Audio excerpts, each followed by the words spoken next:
আমি কোথাও বসে ডিভোর্স নিয়ে ডিসকাস করতে চাই না। দেন আমি দুজন মানুষ একটা সময় ঠিক করেছিলেন একসাথে থাকবে, একটা সময় ভালো লাগছে না, থাকছে না, এবং আইনি পথে। রাজের সাথে আর সংসার করব না, এবার একটি টক শোতে এমন কথা বলতেই এ নিয়ে ব্যাপক আলোড়ন সৃষ্টি হয়েছে পুরো সোশ্যাল মিডিয়া জুড়ে। শুভশ্রীকে প্রশ্ন করা হয়, এমন কি কখনো হতে পারে যে শুভশ্রী রাজকে ছেড়ে দিয়ে অন্য কারো হয়ে গেল?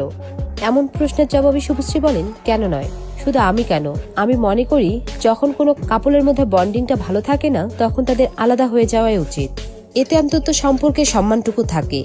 এদিকে হঠাৎ শুভশ্রীর এমন মন্তব্য শুনে অবাক হয়ে কমেন্ট করছেন ভক্তরা, যাদের মধ্যে একজন লিখেছেন, দিদি তোমার মুখে এমন কথা আগে তো কখনো শুনিনি, তবে হঠাৎ এমন কথা শুনে সত্যি অবাক হচ্ছি।